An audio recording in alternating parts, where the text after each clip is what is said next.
we can feel the pressure. These cowboys can harness the energy. They can feel the excitement. Think about what's going through this cowboy's mind.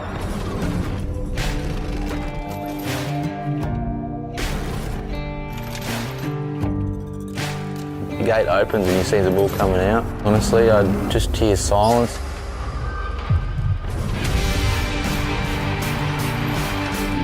Seven different emotions go through you in about 10 seconds and then they go on repeat. This is when it hits another level of energy. To be a rodeo cowboy, you want a bit of gravel in your gut. Typical cowboy, obviously half mad.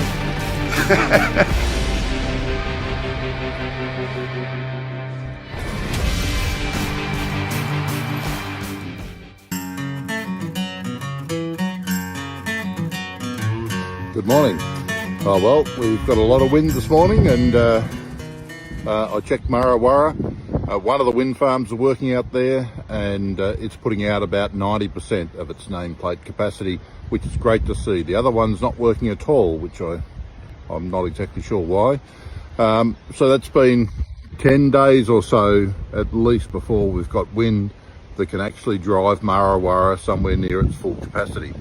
But what I thought I'd talk about today is Matt Keane, and given the corruption in Victoria and the passing off to criminals and the CFMEU and Mick Gatto $15 billion, Matt Keane, who's chair of the Climate Change Authority appointed by Chris Bowen, he's looking nearly as dodgy as the Victorian government. Is the Australian government picking up a lot of their points, and are they just passing off money to the wrong people? I think that's a good question and it should be asked. The opposition should be asking that every day. Matt Keane, who is a Liberal member in the New South Wales Parliament, is actually been travelling all around the world but advertising his own private companies in the renewable space.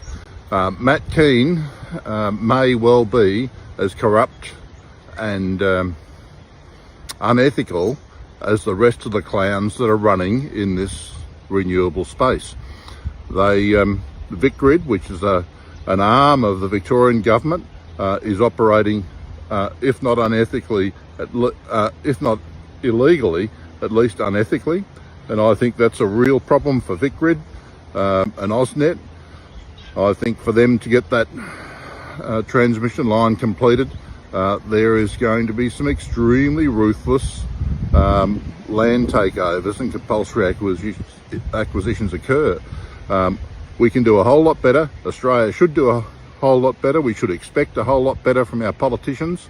There must be some integrity. There cannot be criminal activity. There cannot be passing off billions and billions and billions to global multinationals at the expense of the Australians.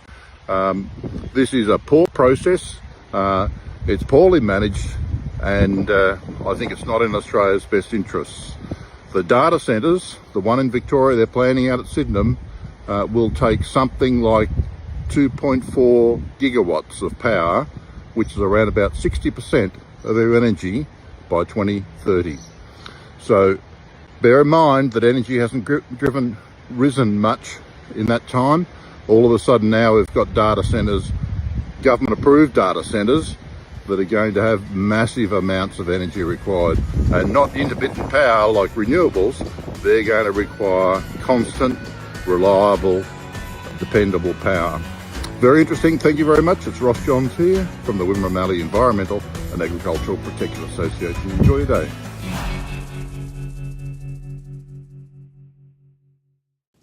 And a very good morning. It's a Monday morning here in Australia on the Gold Coast. Shortly we'll be crossing to the US and talking some very, very serious and disturbing content. But we need to talk about it. We need to have this country aware of what's happening to our iconic Brumbies, and we're not going to let go by any stretch of the imagination. Next week, looks like we'll be up at the Mount Kosciuszko National Park and broadcasting live. So besides a challenge that will be very, very important, I would like to think so.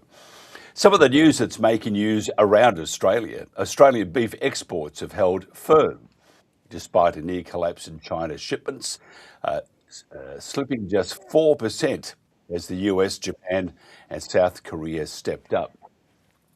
Senior water bureaucrats have scrapped, wait for this, 14 Murray-Darling Basin projects worth at least 200 gigalitres, raising fears that the federal government will strip more water from irrigation communities. Tweed Shire Council welcomes the release of CSIRO's Northern Rivers Resilience Initiative flood mitigation report, focused on detailed flood modelling and mitigation scenarios for the Richmond River catchment around Lismore. Now, while the report is an important step for the region, its modelling does not extend to the Tweed River and coastal creeks catchments, and they were among the areas hit hardest in 2022. Make any sense out of that, please let me know. Authorities had to close a Queensland beach. It was Forest Beach, just north of Townsville, to remove a series of strange objects that have appeared to have come from space. We come in peace, something like that anyway. So, and by the way, for those who are sitting at the edge of the chairs and didn't see the score yesterday, St Kilda defeated Essendon, and it was a magnificent win by the Saints. In fact, I would say probably the best win ever in the history of AFL football. I'm biased. This is a Country Telegraph. If you want to find out more about Australia, what's happening in regional, rural and outback Australia, make sure you just log on to X, Facebook, Rumble or YouTube. We always have the back end of the programs there for you, and you can always watch live, which we are live right now here at the Country Telegraph. I didn't choose this life. I was born to live it. So was Dad, Pa, his dad, and his dad before that. Come on, ladies. You're supposed to be slowing down, you know. It's payback for all the free labour you got out of me as a kid. I learned from watching my mum and dad and how they work together. So does my sister Sally. Any trains? I know. Feet up. I'll always remember these days. It's the happiest days of my life. Together as a family. Oh, you're so lucky I love you. Really? Yeah. Is that about right, is it? I don't know how you're going to deal with all this. Deal with what? $6 million debt? Most farmers are in this amount of debt. As farmers, we gamble with the weather every day, and it's a risk we take.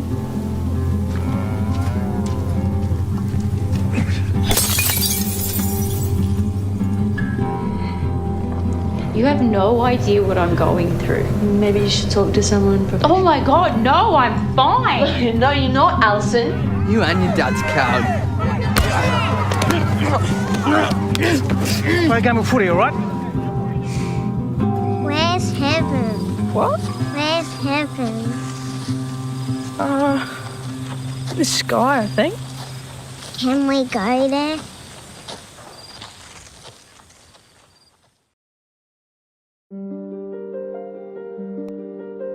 He lived for the blue light of morning. A thoroughbred, built for speed, for glory, to make the trainer he loved proud. He ran his heart out for him. His name was known around the world.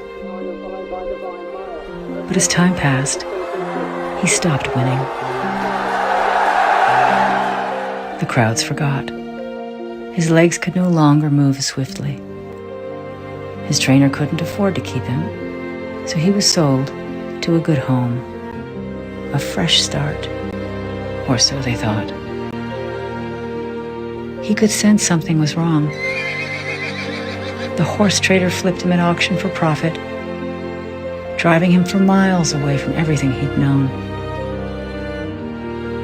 Now he stands trembling in a feedlot, just like the 20,000 horses sent to slaughter each year, who meet an end they never deserved.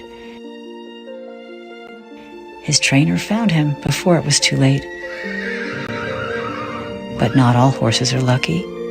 Without the SAFE Act, even champions are at risk of losing far more than a race. I'm Diane Lane. Please pass the SAFE Act so no horse is lost again.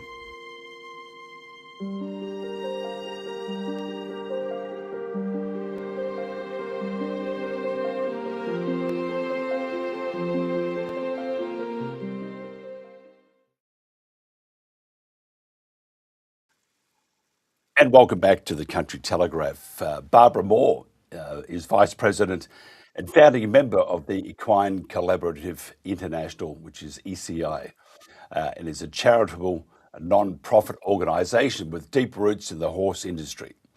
The board of directors, populated by professional and non-professional horse persons with very diverse backgrounds, come from many disciplines, but share the common ambition of improving the equine industry by promoting cooperation within the horse community and also increasing the educational opportunities for everyone, from youthful beginners to long seasoned professionals.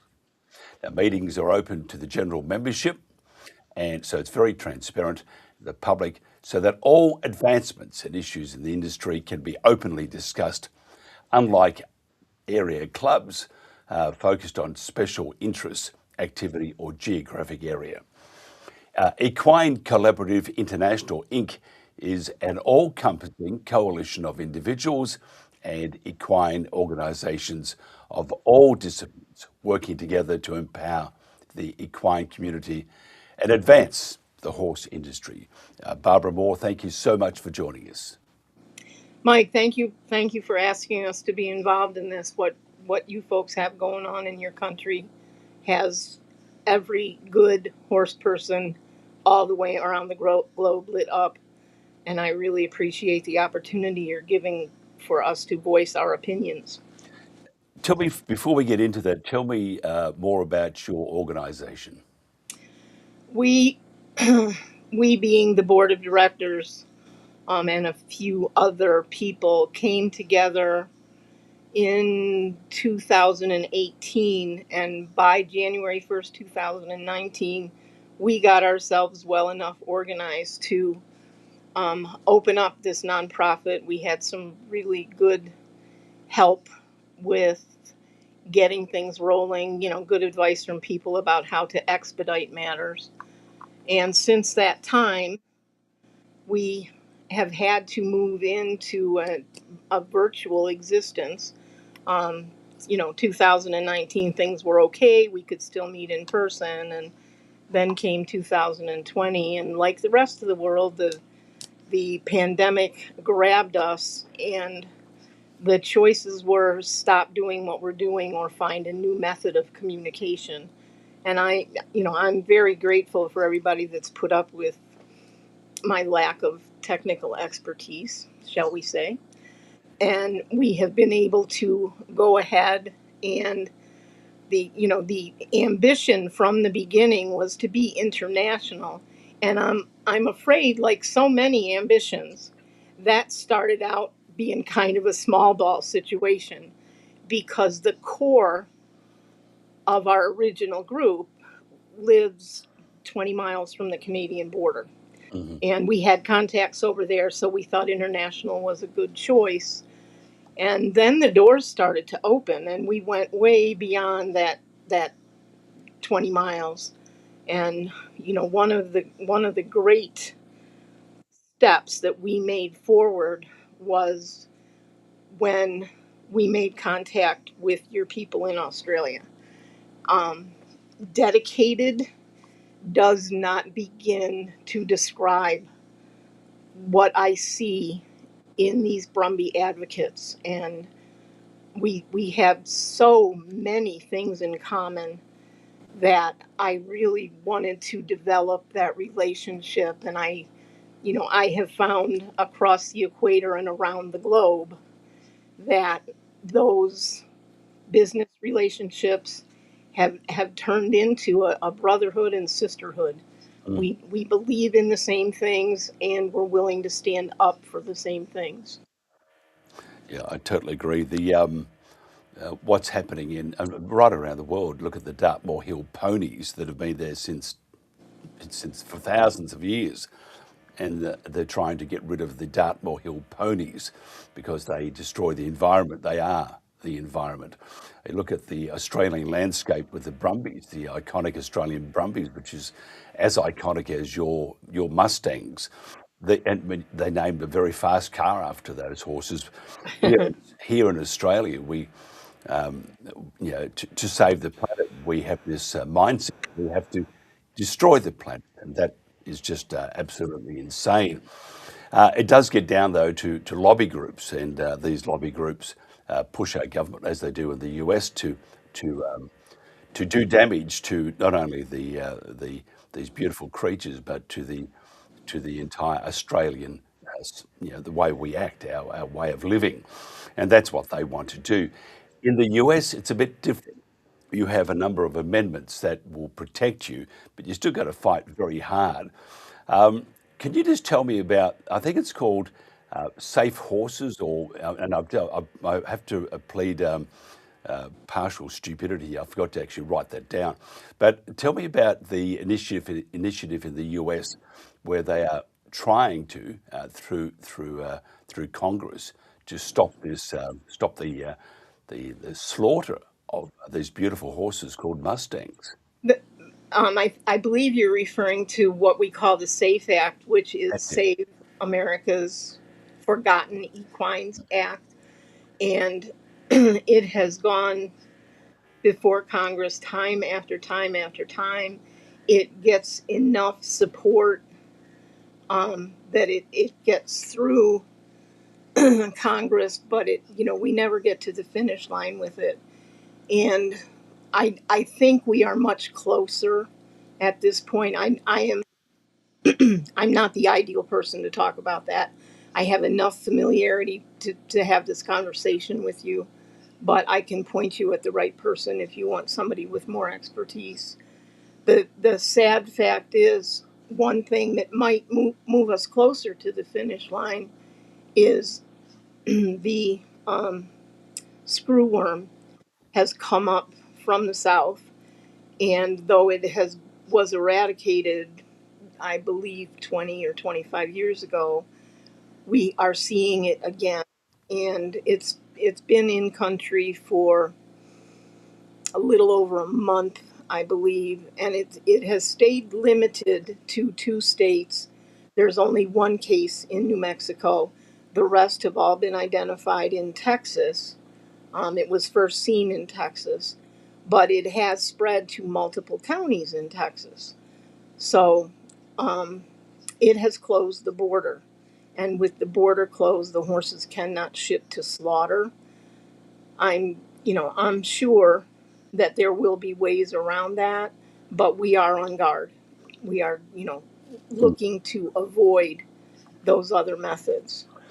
I don't understand but by the way, until we saw this next cull in Australia, I hadn't thought much about it. I have to be honest, and not much is said about it. I just hadn't thought much about it.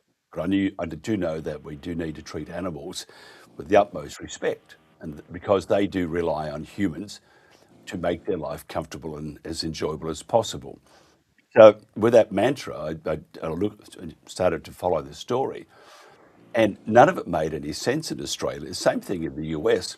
The historical aspect of the horse, it is part, whether it's the US or whether it's the UK or most parts of the world, the reason why they are where they're at, and hopefully it's at a fairly good place. We do know there's some activities happening that are really going to change the course of history, but the horse is part of their heritage, whether it's Australia, US, UK, Europe. And I don't understand the propensity of human nature at the moment to want to cause suffering and damage to such beautiful creatures. You have brought up my very favorite argument, and I guess I should thank you for that. None of our countries would be where they are. They have all been built on the backs of these horses.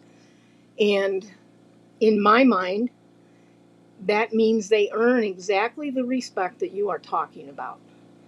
And if we as higher beings, and I put air quotes around that statement, if we can't step up and be a voice for the voiceless, there is something sadly lacking. We would, we would not have had a telegraph were it not for the horses. We would not have had coast to coast communication. And what has happened is, with automation, the horses became less necessary, and there are some invasive species that have been brought into this country to make money. And they have wonderfully strong lobbying organizations, and therefore they are getting attention that they shouldn't get. And the horses are losing. We have a lot of advocates. They need to pull together, and unfortunately, the ways of human nature mean that there will be some separations. But if everybody could get behind saving these horses, letting them live wild and free, and in your country as well as in this country, acknowledging the benefits of having the horses on the land. Horses are fantastic seed spreaders. They will repopulate an area with appropriate forage. Their manure improves soil. It helps to hold moisture. It fertilizes. They do not do the riparian damage that other species do. And all of that gets ignored in favor of these moneyed organizations that go in and want to get rid of the horses because they want to forage for their cattle and sheep, or even better, they want the land to use it for mining and extractive industries. Tell me because here we have an organisation called, I'll be rude, I was going to say the Jack Goff Foundation, but really it's the Invasive Species Council. The Invasive Species Council, let me tell you, I think are entirely insane. I think they've lost the plot, and I think they're bullies. That's just my own humble opinion, and we will prove that, by the way, as time goes on. But they keep saying this is, they're destroying the environment, which they are not destroying the environment. One answer, I have checked up on this, and they say for the female horse it's very hard, but for the male horse you can actually have fertility control, and therefore you can control the industry. What's your thoughts on fertility control for these wild brumbies and mustangs? So therefore you have a controlled number of horses, so that we then treat them with respect, and in return they also will be, they have always treated us with respect. So what do you think about that? Is there, because they've spent $8 million on shooting the horses. I did a calculation that it costs between $400 or $440 and $500 to perform an operation on the horse, the male horse, and that's it. So if you extrapolated that to the number of horses out there and divided that by, say, half, you would actually cost you around $4 million to perform a humane operation which lets them enjoy life, control the numbers if they do need controlling, which they don't at the moment, but you can control it.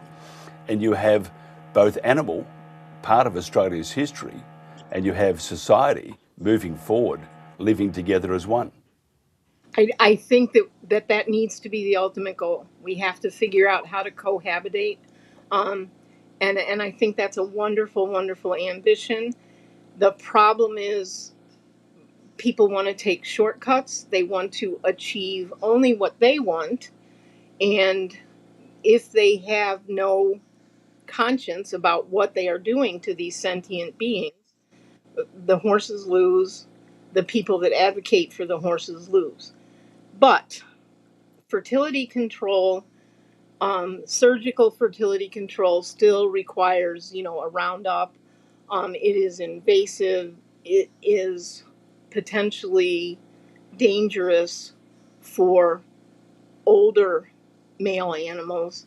It's usually a fairly easy surgery for younger male animals. It is an impossible, I shouldn't use that word. It is an unlikely result that you will come out winning if you try to do surgical procedures on mares. They have tried it.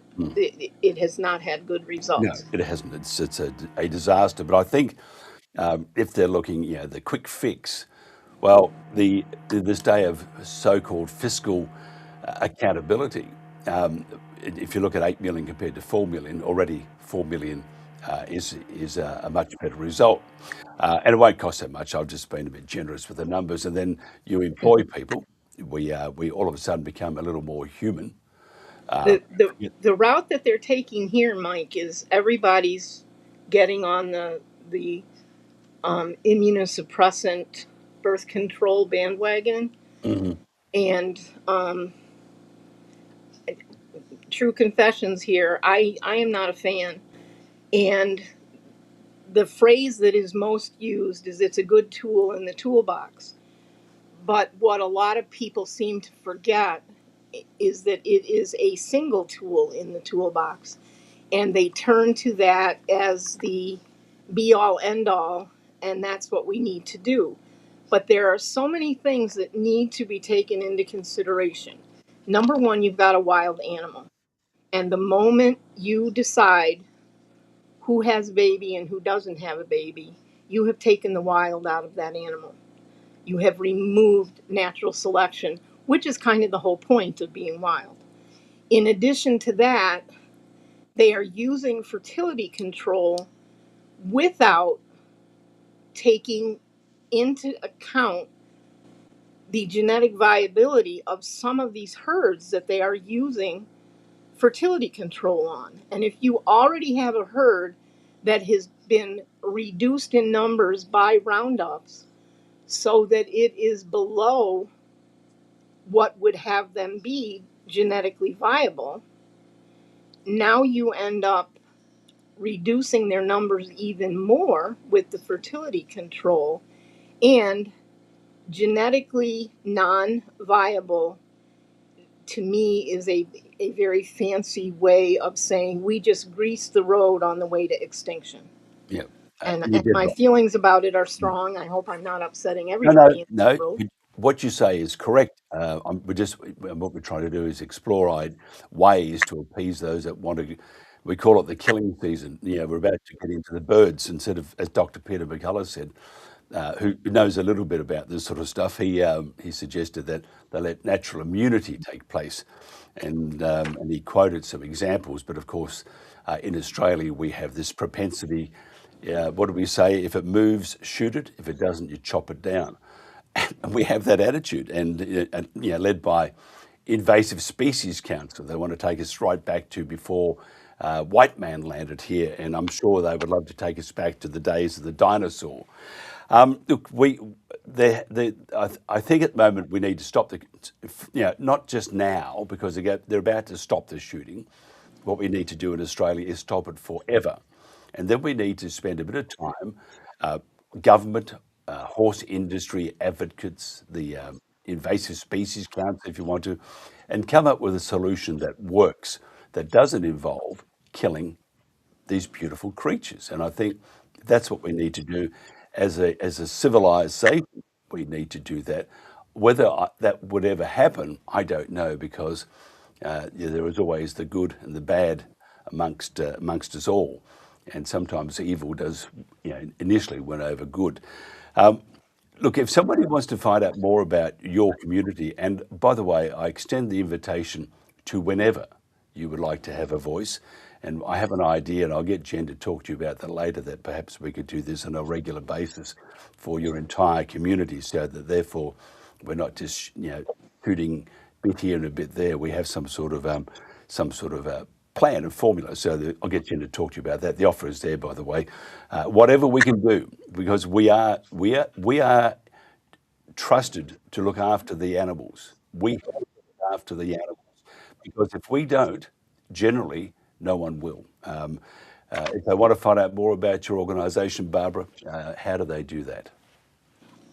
They can email me at 411eci@gmail.com, or they can go to our website, which is very simply Equine Collaborative International.org. Yep. And there are always contacts on there. I am not at all averse to emails and phone calls, because it's our job to spread the word. And I want to thank you before we're even done, because I have listened to your reporting on this topic, and you kept it real. You made it honest. And I have found problems with the media, because investigative reporters kind of don't investigate anymore. They copy and paste, and it all depends on where they find their information, what they are spitting out to the public. And your honesty is a breath of fresh air. I appreciate that. We've got a long way to go yet. We need to, words are cheap. That's what we do, words, but words are cheap, and we need to hold the community accountable, because they have to look after these beautiful animals. And we owe, whether it's in the UK, the US, Australia, anywhere, we owe these animals a great gratitude, and probably a big hug, because without them, as you said, we wouldn't be here now. Barbara Moore, thank you so much for your time. We will do this a lot more often. I appreciate it very much. This is the Country Telegraph. Thank you so much. Thank you.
Those that work the land know this. Our lives are drawn from the earth, our food from the soil that we tend. We are custodians. We protect it, we defend it, we seek to share the abundance for the common good. Australia's prosperity was built on the wise use of its natural bounty. Fertile land, mineral resources, hard work and abundant energy. Energy powers our farms, our industries, our transport and our homes. It sustains modern life and underwrites national strength. Energy security is economic security. Economic security is national security. A country that cannot rely on affordable, abundant and reliable energy puts its prosperity, its sovereignty and its freedom at risk. We believe Australia should use all its resources wisely and in a national interest so that our children inherit a country that remains productive, secure and free. Recent events have shown us how carelessly we have ruined our inheritance. We sit on vast reserves of coal, oil and gas, but we are not fuel secure. We are not fertiliser secure, so we are not food secure. This is a warning. Any future serious disruption to regional sea lanes would cripple the nation and empty our supermarket shelves.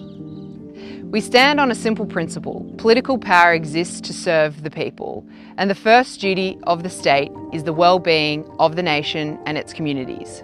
We have not been well served. Our liquid fuel security is running dry, and our electricity system has been diverted from delivering cheap, abundant power to chasing targets and slogans. Policy unmoored from physics and economic reality has turned an energy-rich land into a decadent state.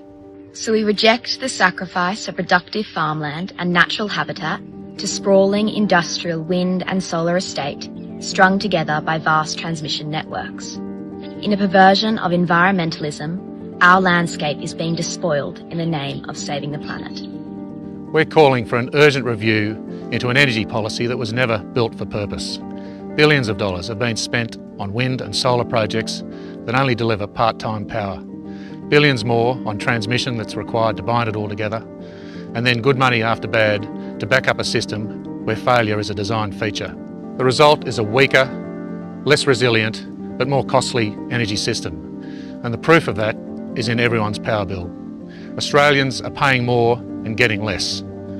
Energy users are suffering, while developers from offshore are being subsidised. This is not nation building, it's a misallocation of capital. The scaling of unproductive generation is delivering a less productive nation. We are willfully turning a rich nation into a poorer one. No sector is being asked to bear more than agriculture and regional communities. Farmers are expected to yield their land, pay the price of mitigation, shoulder the cost of adaptation, and go on feeding the nation as if none of this has consequences. Those that live off the land and sustain Australia and many beyond cannot be sacrificed to an energy and climate policy that destroys the economics of production. We say that a free and secure nation producing food and energy in abundance, responsibly and sustainably, is the best contribution Australia can make to society. We will defend the land we know, the communities we have built, and the legacy we hold in trust for those that come after us.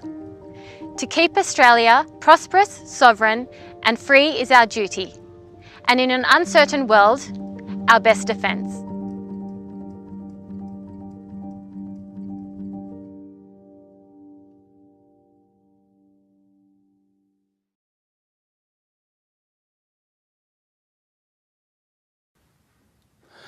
And welcome back to the Country Telegraph. Heard a big yawn there in the background, a big sigh.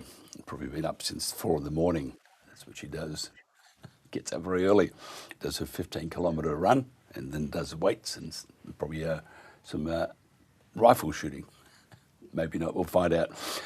July 1 marked the commencement of the National Environmental Protection Agency and additional EPBC regulations and measures. Now, we've heard from many on this show that the reforms to the Environment Protection and Biodiversity Conservation Act, which is the EPBC, significantly affects property and landholder rights. The legislation contains stricter land clearing rules, removal of forestry exemptions, and a massive increase in penalties and severe remediation orders. And I'm going to play a clip later on, probably next hour if I haven't got time, and it will show you how nuts it is. For farmers, property buyers and developers, strict due diligence will be required, undertaking vegetation management without formal referral or exhaustive self-assessment risks, heavy remediation orders that can seriously impact land use. Adam Power is a mother, agriculture, family business owner, educator and independent candidate for the federal campaign in Maranoa in Queensland, when hopefully we'll never see anything connected to Anthony Albanese again. Anna, thank you for joining us. Morning, Mike. How are you? Good. I could hear the sigh. Obviously, you must have gone for your 15-kilometre run. Ah, I did a little circuit just to get a little bit of energy out of my system. Good on you. Good on you. Hey, tell me your thoughts on the EPBC. The Environment Protection and Biosecurity Conservation Act. My thoughts are that it was brought in under the Howard government in 1999, and then the Howard government signed up in 2001 to the mandatory renewable energy target, which basically signed away our energy security, which used to be basically cheap, reliable coal and gas, and brought in the renewable energy industrial complex.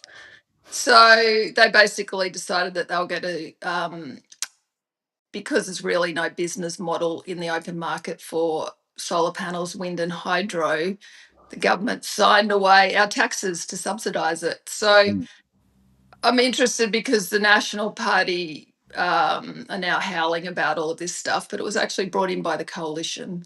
And both sides have basically sold us away to global interests ever since. And it doesn't matter who you vote for when it comes to the Conservatives or Labor. As somebody once said, same policy, different head, different face. How do we? I mean, and of course, they say when you have your chance, you vote and make that difference. And I believe that's not always correct. But you might have a voice, doesn't mean you're going to make much of a change. What do we need to do to ensure that we can get back on track with common sense in this country, or is that just something that will never ever happen again? Look, I'll speak from an agricultural perspective. The biggest problem we have, I feel, in agriculture is that most people don't understand this as part of a global agenda. So the United Nations have a nature positive plan. If you go to the website, government website, it says nature positive plan, right? So people focus on the EPBC Act, but really you'll find a lot of it's coming out of the United Nations Nature Positive Plan, which was specifically also alluded to by the Labor government in 2022. So when people think that they've got some control over what's happening, we actually don't. And both sides have signed up to this under the United Nations. So this is my biggest concern, is that people think that they can literally go to their representatives and that they're going to act maybe on their behalf still, and they literally aren't. Yeah, I look at the EPA or the NEPA here, and what they again, I'll just briefly fill you in which you know anyway for our audience. Deal done between Labor and Greens. Yeah, NEPA, National Environmental Protection Authority, going to look after our environment. And if they're in Canberra and they look up, they'll see Queensland, and if they look at, just as one example, and if they look at Queensland, they'll see, the Great Dividing Range continues. Now, the Great Dividing Range is one example of this just being it's so hypocritical, so much of a lie. It's unbelievable that they are bulldozing the top of the Great Dividing Range, installing wind turbines. They are annihilating the environment. 400 metres either side of these wind towers, native animals can't live, so they're moving away. Those that are found there, reports are that they're knocked on their head with a shovel. And the Environmental Protection Authority is doing nothing. At the same time, when you have a fire and these things catch fire, or just a lightning strike or whatever, you can't get in aerial support. If you can't get in aerial support to put out the fire, and you can't get in there because there are no clearings or roads to get in there, it will burn down. It will burn down, and it's just a matter of time. So I think the whole act, this whole thing, is just smoke and mirrors, and it is not sincere at all. What's your thoughts on that, Anna? Well, I totally agree, because from an agricultural perspective, we literally get satellites spied on now. So They use satellites to watch what we're doing as productive people in this country who we have to manage our land, otherwise we go bankrupt.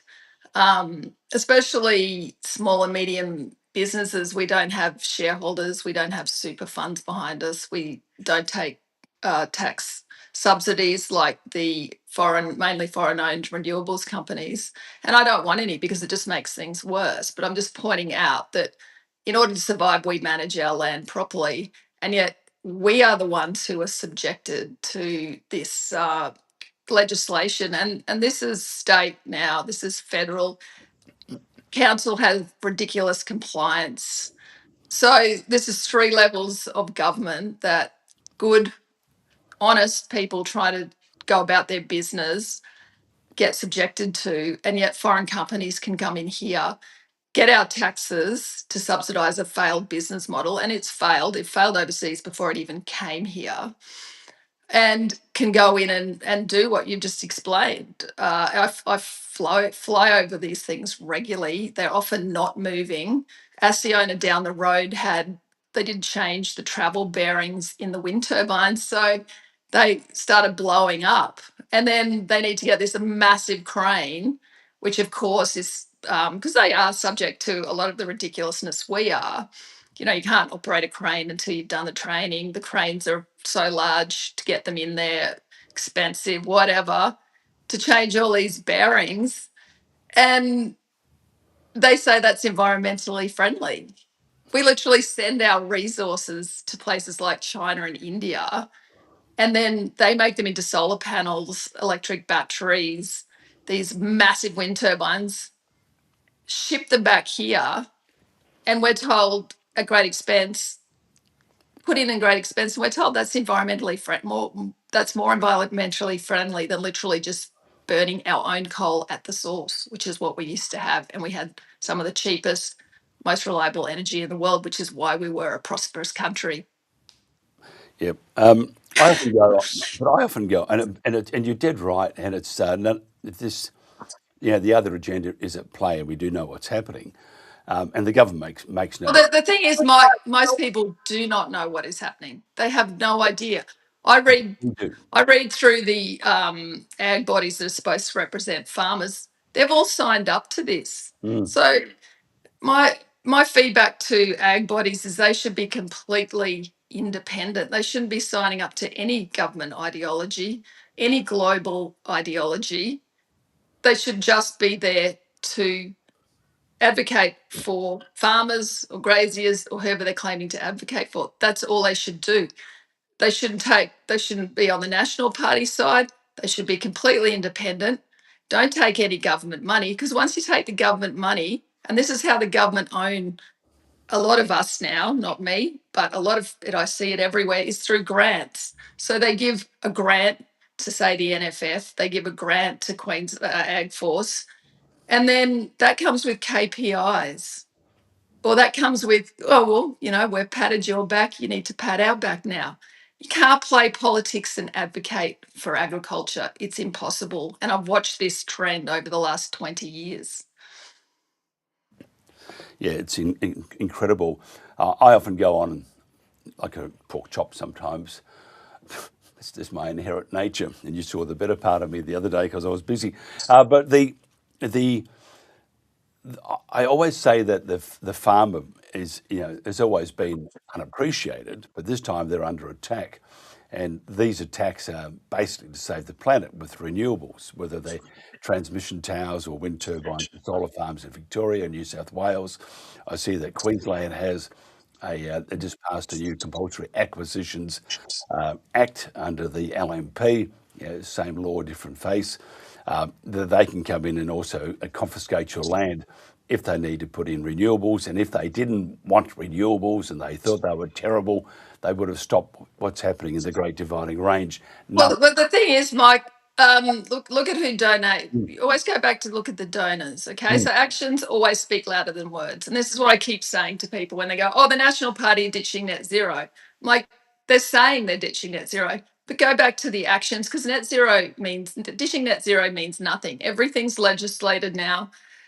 miners make more money than ever from renewables because there is more mining than ever to make solar panels and wind turbines and electric batteries. It is very mining intensive. So I find it completely hilarious when people tell me that it's green to make renewables because it's not. And the other thing is the Minerals Council of Australia, who basically the big donors for both sides, they're calling some pretty big shots. And I'm not anti-mining. I'm anti good mining that actually benefits our country and our citizens, which it's not because 90% of our resources are now foreign owned, and that's been sold out by both sides of politics. And then they're paymasters. They need to deliver for. So lithium, cobalt, iron ore, all of these things that get shipped overseas to make solar panels and wind turbines and electric batteries to be shipped back here at great expense, and then we taxpayers subsidise them. I really don't believe that most in agriculture and most Australians know that this is happening. Yeah, I totally agree. So the attack on the farmer will continue. So the attack on the farmer is not by most people. If I go into the city and I talk to people about ag, most people love ag, they respect ag. It's only the pointy end of the country that attack ag. And that's because they're career politicians who've signed up to a global agenda that most people have no idea about. So if people look up Nature Positive Plan, you'll get the United Nations 2030 agenda, you'll get the World Economic Forum. Most people, if I went down to the street and asked people about these things, they have no idea about it. You don't hear about it in elections. What you hear is stakeholder, sustainable, green, renewables, diversity, equity, inclusion, gender, affordable energy. That's the clickbait. The reality is the complete opposite. Yeah, I totally agree. We have run out of time because you know that we're so professional here. Well, I've been really good, Mike, and I've been looking at you properly, I hope, and I'm framed right, and I haven't been moved too much. I've listened to your advice. It's a bit boring. It's a bit boring, but I'm trying. You've done a very good job there. You will get a star on your chest. I was an A+ student at school. Just ask any teacher. What happened after that? Well, it's the teachers who didn't mind being questioned. They liked me. Excellent. I think we need to always question why. Just find out. You gotta ask questions, and you can't run on emotion. No. I was listening to the horse lady before, very nice lady coming from a good place. But all I keep thinking is, if people want good outcomes, you have to put the emotion aside. You really do. I think she was entirely correct, and it's I don't think there's anything wrong with having emotion, providing you have control of the facts. And I think No, but we also have to talk about animals in the modern world and how that could be a topic for another day. But from an agricultural perspective, we really need to talk about the realities of animal build-up in the modern world. And I'm breaking away from being good, so I'm going to leave you and let the next man, he's probably keen to talk, so let him talk. We will have that later on. Now, by the way, if somebody wants to find out more, to have a conversation with you, how do they do that? Anna Power on Facebook, and Vote 1 Anna Power for Maranoa on Facebook. I just do this voluntarily, so if you want to message me, I might get back to you, but it might be quick. And yeah. It will happen. Anna, thank you so much for framing right. Thank you so much for just looking fantastic. It's a pleasure. Thanks, Mike, and lovely to meet you and Lynn and Jenny the other day. I really enjoyed, real life, and I enjoyed meeting you in real life. It was great. And I was the best. The best. All right. Okay. Thank you very I'll much. see you later. This is the Country Telegraph. Kona Creek's 46,000 acres, but it's not about the scale, it's about the project you're working on that day. It's breaking the problem down into small bits, solving that problem, and then moving on to the next one. Yeah, and then also the patterns are all the same. It doesn't matter how big, small the place is. You're looking for the same patterns everywhere in Australia. Whether you're a high rainfall or a low rainfall, it's the same patterns, just a different landscape. We're Ra and Tina Briggs, Kona Creek, west of Springsure. We are fortunate that we've got these watersheds. It's important to have a whole of system approach to it because it all fits together, you know. And it's really important that you have a plan. So our plan was we started at the top, but everything that you do has a flow-on effect, and we are seeing that flow-on effect. We do want to restore the wetland that's in the bottom, and Ra's put in quite a few check banks. We've slowed that flow, the water backs up, there's been a level of deposition and biodiversity, growth, like the birds and the trees and the plants, and underneath the trees it's all beautiful and green and it's cooler. Yeah, that's right. And little projects like a food forestry type situation or a wetland, they don't take up much room. You know, we're talking tenths of a % of area, so why not? You know, why not do something that's a bit of fun and a learning experience as well? And I say the words give something back, but we're gaining much more than we're giving. So by doing this, that's our way to make sure that every acre does count. So when it comes to reading the landscape, for us, in the beginning, Ra had done heaps of research into ways of making the land better, and that's when he came across natural sequence farming. When we got back from Tarwin Park training, as we drove in, we were looking at the landscape with very different eyes from when we left, but still unsure of where to start, and that's when your analysis paralysis sets in, but that's not an excuse for not starting. It's very easy to get lost in the detail, especially when you fire up a machine and start pushing dirt. So having a clear objective, whether you get it flying around or walking around or what, you need that start, middle, finish. Make a decision and start. Everyone loves the environment. I mean, nobody wants to live in an eroded landscape, drought-ravaged hellhole. We all want nice things, you know, and this has become our major drought reduction strategy. So I feel like I've discovered my life's work, improving this place, and the results that we're seeing are amazing. And driving big yellow machines is fun too.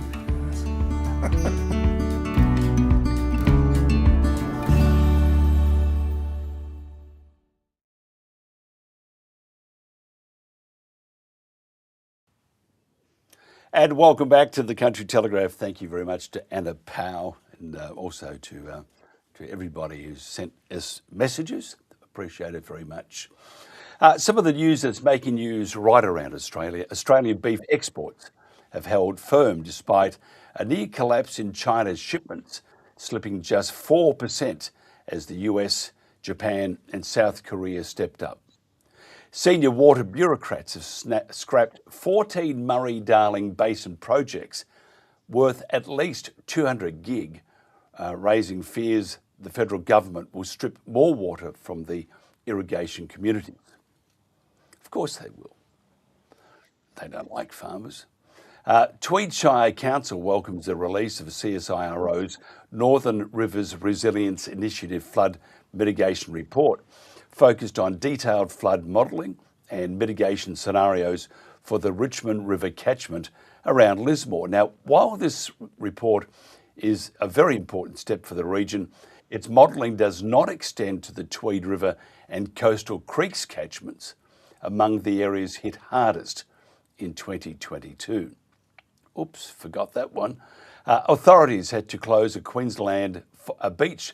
It was Forest Beach, just north of Townsville, to remove a series of strange objects. That strange objects are like little balls that appear to have come from outer space. Call home, E.T. But don't go near them. You may zip and go to another universe.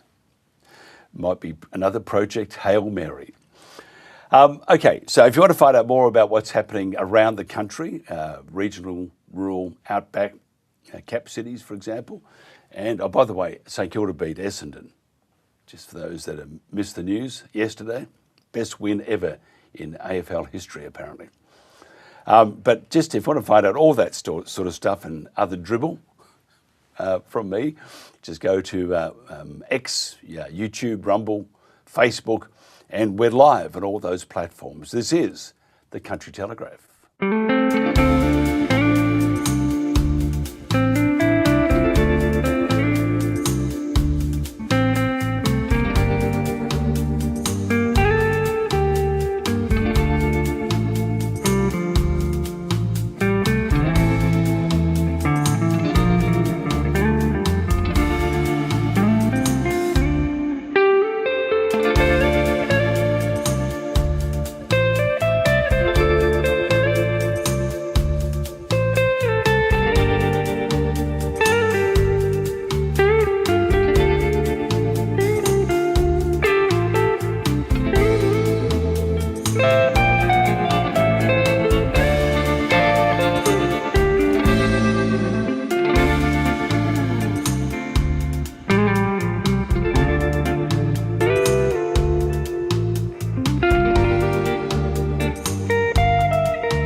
Dean Marsland is a photographer and career and volunteer firefighter. Now, the high country has been his backyard for 50 years. He's the owner of My Big Backyard Photography, also a bushwalker, a four-wheel drive driver and outdoorsman, and just has enormous respect for the environment around him. Dean, thank you for joining me. Yeah, good morning, Mike. And thanks for having me on. My pleasure. Tell me your thoughts at the moment and what you're seeing on your drives from Victoria to Mount Kosciuszko. Sorry. Oh, I've lost you. There you go. The drives themselves are magnificent. You know, there's some gorgeous scenery out there as you leave the low country and get up into the mountains and whatnot. It's what we see when we arrive that's really, really disturbing. You know, we park the car. We don't drive to the well, when I say we don't drive, we drive to the locations in general and then leave the car and do a heck of a lot of walking to get to the places that we go to. And, you know, we see everything along the way. We'll see wallabies, kangaroos, emus, get honked at by sandbar deer, see some lovely horses, and then all of a sudden we find the lovely horses that have been shot, which, you know, it's confronting. Yeah, we just had we have people on saying that we need to get real about these horses. These horses aren't livestock, first of all. So when they say they're livestock or feral, they're not either of those. These horses are part of our history, and they've even done DNA that goes right back. And it's the same in the UK and the US. They are part of our history. And as Barbara said before, that without these horses, we wouldn't be where we are now. And I'm not too sure if that's a good thing at the moment. Have they stopped the aerial culling, or are they doing any sort of shooting at the moment with the horses in Kosciuszko? So the aerial culling in the northern block, that ceased last Tuesday.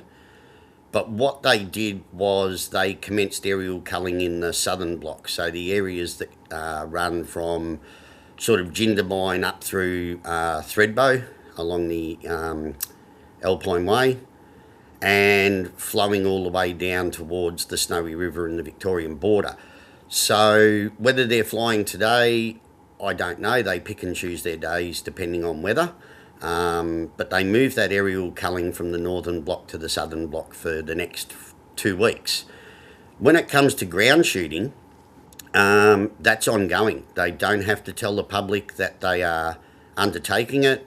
They don't have to close the national park while they're undertaking it. So you could be out there, as I have been, just wandering through the high country, enjoying the scenery, observing native wildlife, native vegetation, our heritage brumbies, and all of a sudden you hear gunshots ring out. And it's very disconcerting when you're, 8, 10, 12 kilometres away from your vehicle and suddenly gunshots ring out. And there's 3 of my friends can attest that one day when I was on the Bogong High Plains in Victoria, by, south of Falls Creek, I had to ring them by phone and say, listen guys, this is where I am. You've got a timestamp now of the phone call. This is what's going on. Gunshots have rung out. This is where I'm heading to today. If you don't hear from me by 2 p.m, please send help. Now, 45 minutes after making that phone call, I came across a group of 4 men, 2 of them just in, blue yakka workwear, 2 of them in camouflage stuff. They looked like they were from the military. They had Kevlar helmets on, they had neck snoods up that covered their nose, sunglasses on so you couldn't recognise them. Sitting on the veranda of an old, well, it's an old SEC hut, but it was taken there to replace a cattleman's hut that existed back in the day. And their high-powered semi-automatics weapons with their suppressors on the barrels, like 12, 14-inch long suppressors, leaning against the veranda post. And I said to him, hey guys, you realise the national park's open, there's bushwalkers up here, what the heck are you doing firing off rounds? And their reply to me was, oh, we were just sighting in our guns, the only thing that got hurt today was a cardboard box. And they pointed off in a direction that they'd been shooting into to sight in their rifles. And as I informed them, that's the way that the very area that they were shooting to is where I would normally have emerged out of the bush to come up to this particular hut, because a lot of what I do is off track, as opposed to just following the Falls Creek to Mount Hotham bushwalk. So it's ongoing. Can I ask you about the suppressors, which people know them as silencers? Correct. And limited knowledge here, but I would probably dare say that that is highly illegal. For you or me or any other member of the public, it would be. But for people that our park services employ to shoot our brumbies, our deer, even the kangaroos, they get, dispensation, I suppose, that allows them to use suppressors on their firearms. Now, a lot of people, they love the old Hollywood movies, so they see the pistol and somebody screws the silencer on the front, and all they basically get is a pst, pst, as the gun is fired. I can tell you it is louder than that. You still get a rather noisy retort, but you don't tend to get that echo reverberation coming off the mountainsides and things like that. It's very short, it's very sharp, and then it's gone. But you can still very much from a distance, and I suppose the day I heard them on the Bogongs and then encountered them later on, they were probably a kilometre away from me, and I could hear their gunshots as clearly as I can hear you now. Let's talk about the Bogong High Plains, the Bogong Brumbies. Again, iconic Brumbies, and contrary to what the government says or Invasive Species Council says, they come out with distorted figures or information, the misinformation that they do peddle, and they do because they need to cover this up, this atrocity. Tell me how many are left. To be honest, that's the great unknown. My experiences and some colleagues of mine who go up there weekly and have done for years, these friends of mine, they're high country grazing families. We had a period of time probably 4 years ago where there were between sort of 67 and potentially 100 Bogong Brumbies left, which, you know, again, for the size of the Bogong High Plains in the area that they were inhabiting, it's an insignificant number. I mean, nine out of 10 people that were going up there walking would walk right past and not even realise that there were Brumbies 100 metres away. They just didn't see them. The sad part is the shooting program up there, as I said, occurs when the park is open via ground shooting. They'll close the park and put helicopters over to shoot deer, and recently they've been shooting the horses as well. And how many are left is the great unknown. When we go up there now, we just don't see any. We really do not see any. That's not saying there's not one or two left down in the bottom of a very steep gully or something like that. But the bottom line is, to all intents and purposes, Mike, those historic heritage horses, with direct links to the remount trade for our soldiers in the Boer War and the First World War, have been wiped out. They're gone. You know, as I'll keep this tidy this bit, as an Australian who loves this country, and I've been quite critical also, that is and I'll keep this clean, is an atrocity. And it is highly disrespectful of the creatures, the fellow Aussies, that also fought with us in wars and died for us in wars. And then I know a little more, and I'm not going to say it at the moment, about the respect for horses, but these are highly intelligent creatures that the damage has been highly exaggerated to the point of being hysterical and not supported by true fact. Tell me about the Victorian government, because the New South Wales government doesn't claim all the kudos for what it's doing at the moment. Victorian government, tell me about because I have to tell you, I have been very ignorant because I've not read or seen much about it. No one has talked about it. The Victorian government's approach to eliminating one of our fellow Australians. Look, I suppose similar to Kosciuszko, in the background we had this NGO, non-government organisation, and they were just constantly chipping away at the Victorian government. There's words that I won't use to describe them. You know, I want to keep this G-rated, so to speak. But they pressured and pressured and pressured. Now, in a lot of instances, they utilised Indigenous voice. And I'll step off the Bogong a little bit. I'll go across the Murray River to an area known as the Barmah Forest, which is 45 minutes north of Shepparton, up there between Cobram and Echuca. And this NGO and the government got together. There's a joint management plan in place for Barmah that incorporates the Indigenous people from the area, or their corporation, and they decided it just needed to be 100% eradication of those horses out of Barmah.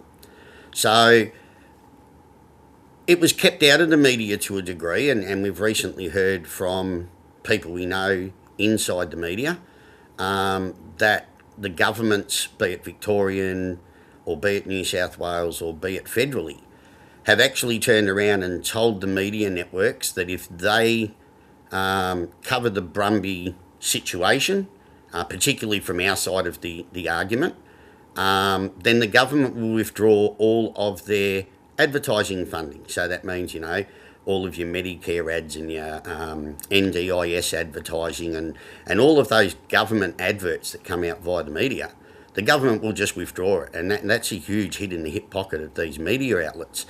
So they were able to control the narrative. People in Melbourne were completely unaware that they were up there in our high country effectively murdering our heritage. They just, and even to this day, we still run into people. I run into bushwalkers while I'm out on my adventures. And occasionally in Kosciuszko or somewhere I might be able to guide them in and show them some wild horses. But their initial reaction when I meet them is they're unaware that we even have wild horses in Australia. So this NGO driving this, you know, narrative that we have the largest, as they call them, feral horse population in the world, and they try to come up with numbers of 400,000, 500,000, 26,000 in Kosciuszko, and they drove the numbers up to 700 over in the Barmer when there were only about 300. If that was the case, how is it so many Australians are completely oblivious to the fact that we have wild horses, let alone that the government are out there slaughtering them? It just begars belief, Mike. It does, and it's they did that with COVID. They're safe and effective. It's safe and effective, or some would say sudden and unexpected. But they did the same thing. You must. That's why every news bulletin sounded the same, because they were reading from a media release. And I do know that because that's all I've done in my entire life is worked in the media. I'm a terrible person. No, not really. I wouldn't say that. But I mean, the point I'm pointing out is that there are some things that are very obvious, and the obvious part was that you are right, they needed the money, and they still do, especially free to air, because the numbers are diminishing because of other alternatives. So therefore, they need to pull in as many dollars as possible because they're going to pay for the license and all that sort of stuff, staff and whatever. But it doesn't excuse telling lies. By not telling the truth, you are actually telling a lie. And for Australians to act like that, and to have the media who should be representing the temperature of certain topics, to be eliminating that as a discussion point, says that they are a massive failure. And 100%. Journalism is a massive failure. I'll give you a little example quickly. Because we have across various areas and various situations, we've tried to work in with media.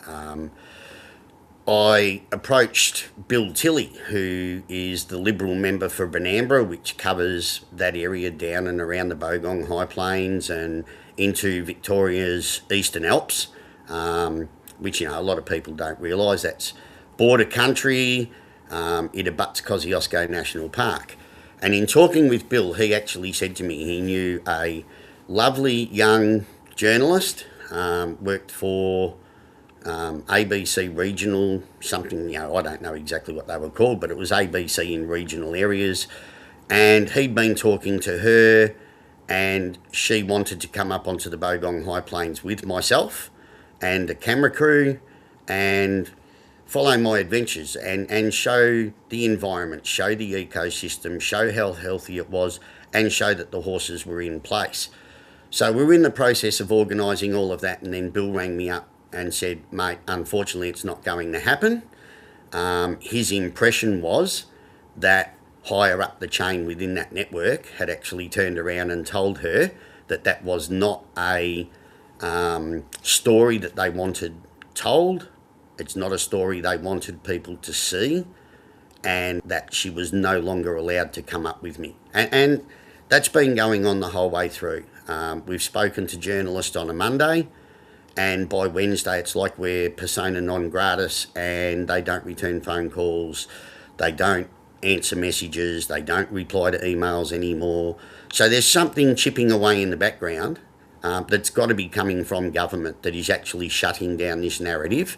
And I think it's sad, because similar to what these handful of people that call themselves scientists are doing,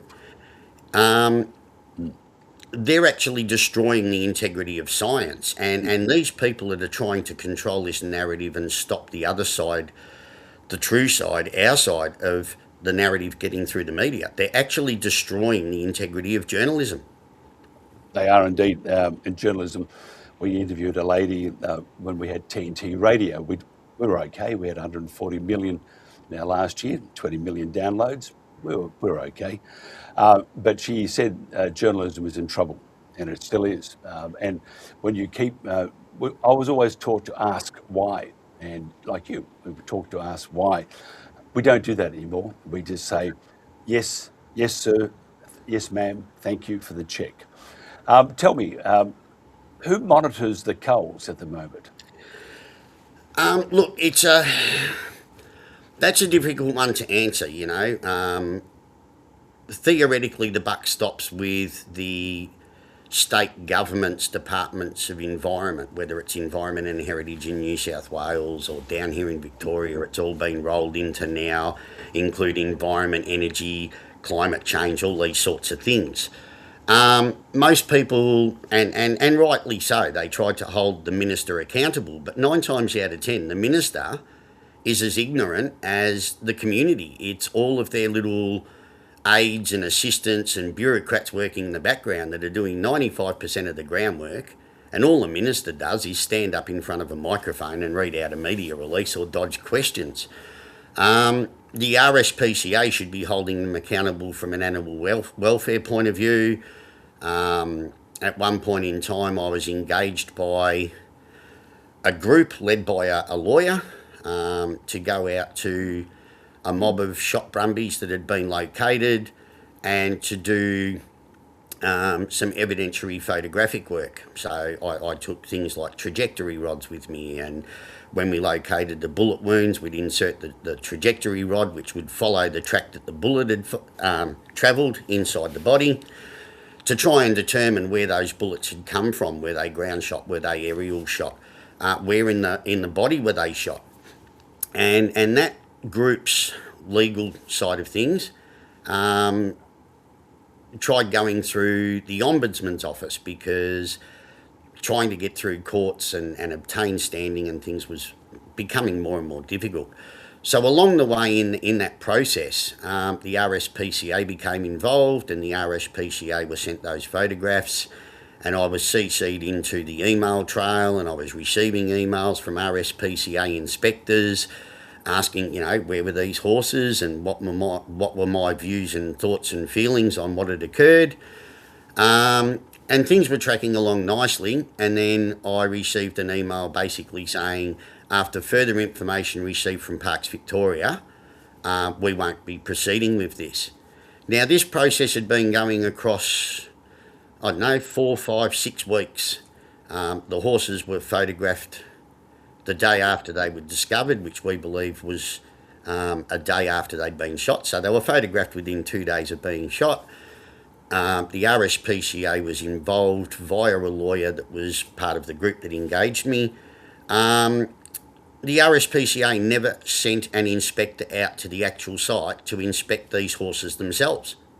It never occurred. Now, these horses, you could drive a 2-wheel drive vehicle down this road. It dissected the high country from Benambra right across to the east to the areas around sort of Walgolmarang, Silgan Bulgan, which are just above Buchan, a nice touristy area out of Gippsland. So it wasn't hard to get there. From parking their car to coming to the first carcass, they would have had to walk 70 metres.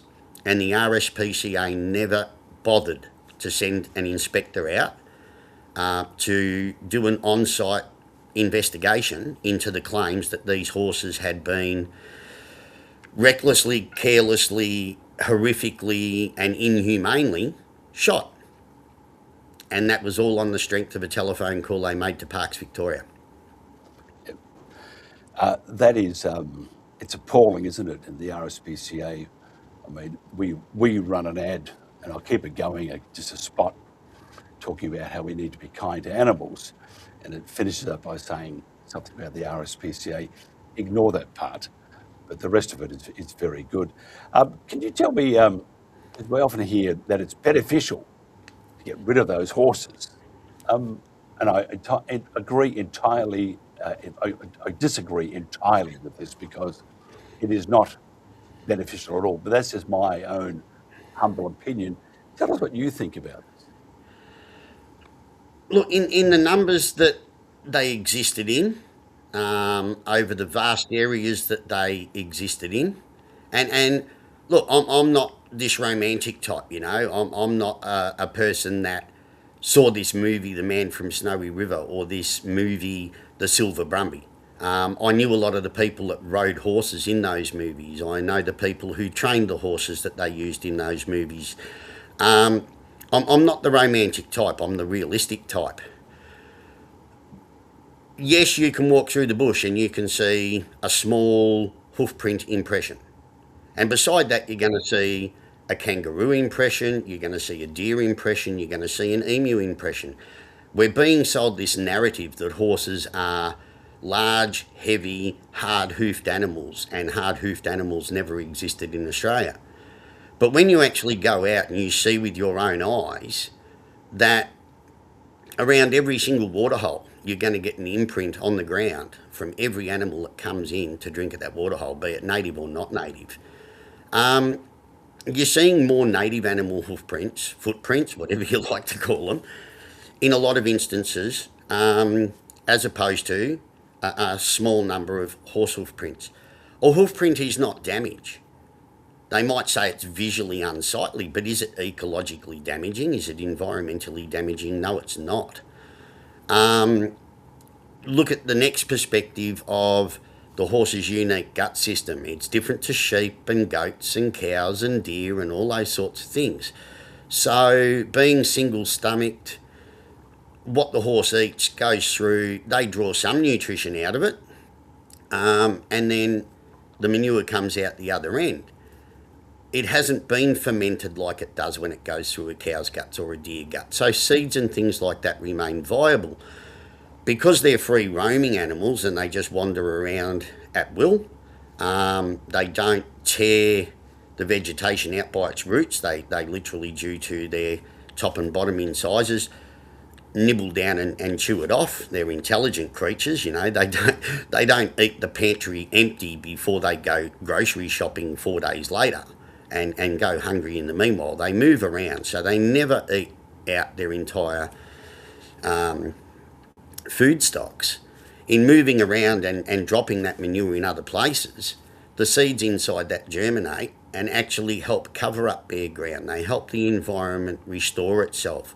You know, they're known ecologically as a keystone species, and it's why we're seeing places like, you know, the Mongolian steppe and China utilising the introduction of wild horses that existed in some areas. They're putting them into areas where they didn't naturally exist, and they're actually helping to hold back the deserts. They're helping claim it back because of their inherent natures. Now, you know, we've had renowned ecologists like Dr. Dave Berman come down, and he did a 2-year study on the Bogong High Plains. And on the Bogong High Plains, studying the impacts of our brumbies, he found between 1% and 3% impact across his survey areas. And of that 1% to 3% impact, 98% of it was nothing more than horse manure piles. So there weren't torn up stream banks, there weren't great big mud wallows, there weren't massive areas devoid of vegetation. He found a quite healthy, thriving, ecological landscape with a little bit of horse poo in it.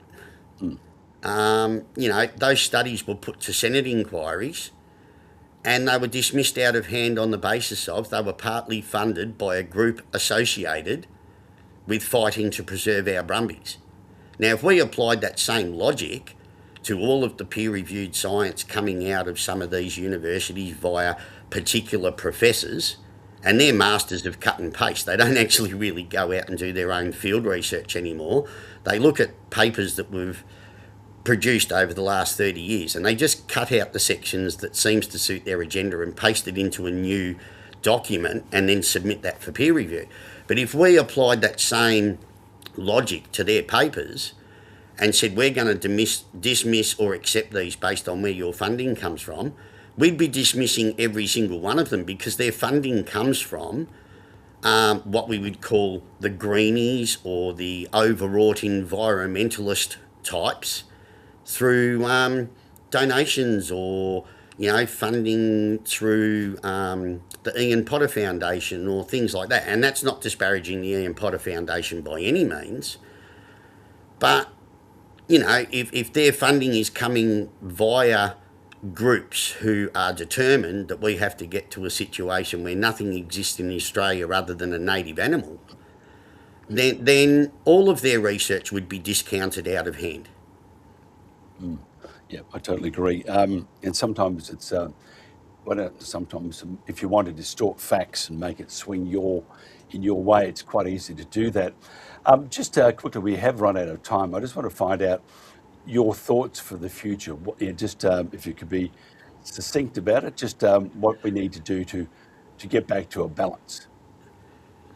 Look, in my view, and I know there's going to be people out there that are going to do the old, oh, well, why aren't we out there protecting cane toads and protesting about preserving the cane toads and whatnot? It's all distraction. It's all nonsense that they throw out there. To be honest, though, in my view, and it's a view shared by a lot of friends internationally, ecologists internationally, environmental scientists internationally, animal welfare advocates internationally, we've got to stop this nonsense now of native, not native. And that seems to be all that these invasive species council people have. At the end of the day, they don't like to engage in debate. In fact, they blocked me from all of their sites, pages, any Facebook groups associated with them probably 5 years ago, because they don't like hearing the other side of the equation. What we've got to get back to now, and let's face it, as a society, we have people that come from all different walks of life and all different nations around the world living in multicultural Australia. And like it or not, yes, there's always going to be a certain element that don't seem to abide by our ethics, our principles, don't fit our cultural entity. And that can be said for every race in the world. We've got people born and bred in Australia that I don't believe fit that narrative. But when it comes to the horses, we've got to start looking at net benefits versus net deficits as opposed to they're introduced. And do a proper true study and go, okay, yes, there's a few footprints in the ground, but the way they graze, the way they free roam, the way their manure puts humic material back into the soils, it puts carbon back into the soils. 10 grams of carbon back into the soil increases that soil's water holding capacity by about 100, or takes that capacity out to about 170 litres. So rather than this native, non-native, it's got to go, it's detrimental. If they cannot prove categorically, to the exclusion of everything else, the exclusion of the deer, the pigs, the ski resorts, the roads, the roller coasters, the that they're not discussing, and prove that this situation is purely and simply as a result of the horses and nothing else, they've got to stop this nonsense of they're not native. And they've got to look at it and say the environmental benefits of these horses actually being there in maintaining an ecosystem, in creating a healthy environment, far outweigh a handful of little hoof prints that we see here and there. Now, a classic example, Mike, up on the Bogong High Plains again, and I know we haven't even got near Cozzy yet. I could, talk to you every day of the week for a year, and we would not cover off on everything that needs covering off on.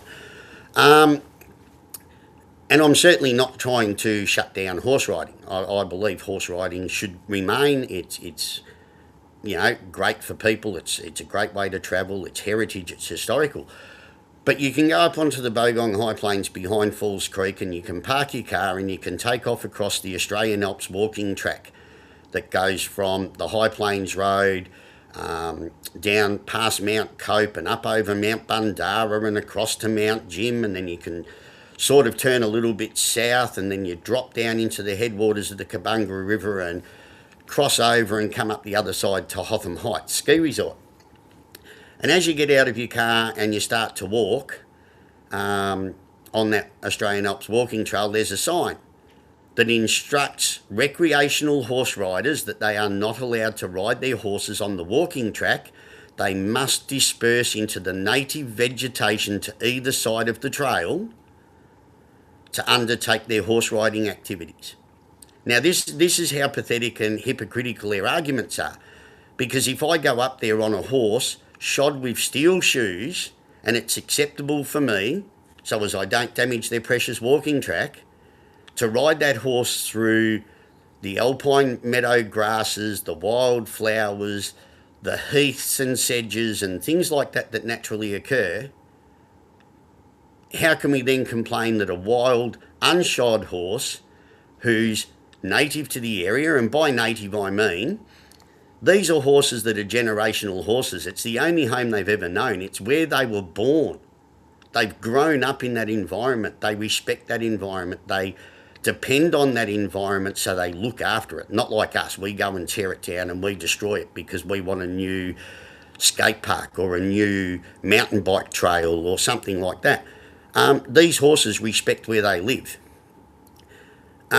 They're not doing the damage that a recreational horse rider is actually being instructed to do. You know, it's nonsensical the way they're going about this. Their science is bastardised and manipulated to suit an agenda. And it's really, really sad that they're taking science down that pathway because, as I said before, they're destroying its integrity and they're hiding the truth from the Australian people. I mean, I've been taken to court to prevent me from accessing national parks so that I can't expose their lies. You know, a horse walking through an alpine sphagnum bog, and yet I've got footage where the contractors sent in there to shoot the horses have driven their four-wheel drives repeatedly through the same sphagnum bogs and torn the bejesus out of them. So they did. They actually took me to court. Parks Victoria could not work out how to prosecute me themselves, so they provided a lot of information about my activity to one of the contract shooters, and he travelled all the way to Shepparton, where I live, to apply in the Shepparton court for a personal safety intervention order, because apparently me with cameras is super scary, even though they've got high-powered weapons. And the interim orders, until that process concluded, banned me from being within 200 metres of any national park in the state of Victoria. So for 4.5 months, they utilised a manipulation of the law to keep me out of any national park in the state of Victoria because they're terrified that we are going to expose the truth. Yep. And that's what they don't want. Now, we have, I don't mean to cut you short by any stretch, we have run way over time, and I would like to invite you on again. In fact, next week, fingers crossed, we'll be broadcasting live from there for the whole week, and we must organise something. I don't know what, but you're in Shepparton, and I used to work in Shepparton, so my wife's from Shepparton, so we know the area well. So, she's a nice little place. She's central to everywhere, Mike. It is lovely. I used to work at 3SR. Oh, yeah, beautiful. Many years, and then I used to do a disco thereafter and misbehave enormously, but I always got away with it because I was so polite. If somebody wants to find out more about you, how do they do that?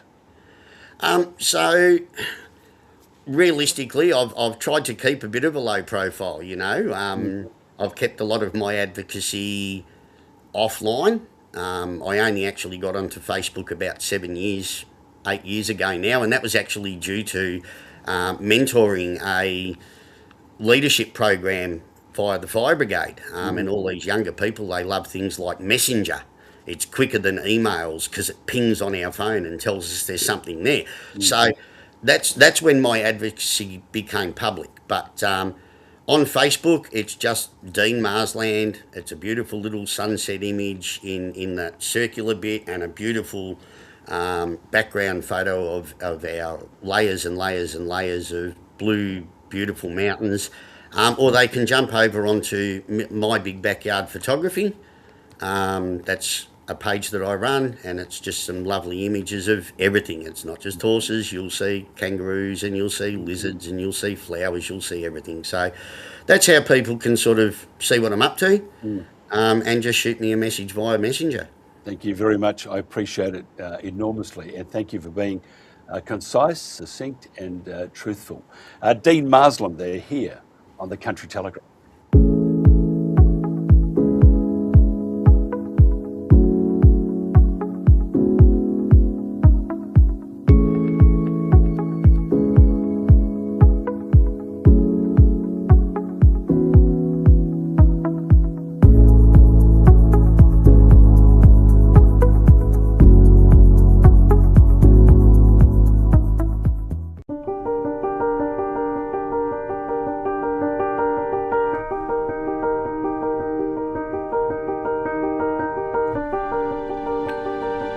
The king may rule over land and sea.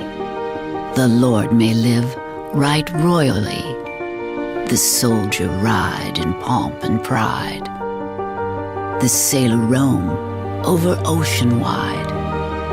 But this or that, whatever befall, the farmer, he must feed them all. The writer thinks, the poet sings, the craftsman fashion wondrous things. The doctor heals, the lawyer pleads, the miner follows, the precious leads. But this or that, whatever befall, the farmer, he must feed them all. The merchant, he may buy and sell.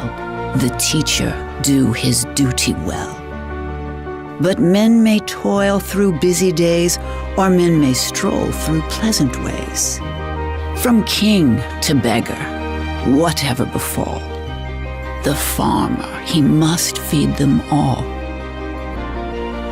The farmer's trade is one of worth. He's partner with the sky and earth. He's partner with the sun and rain, and no man loses for his gain. And men may rise, or men may fall, but the farmer, he must feed them all. God bless the man who sows the wheat, who finds us milk and fruit and meat. May his purse be heavy, his heart be light, his cattle and corn and all go right. God bless the seeds his hands let fall. For the farmer, he must feed us all.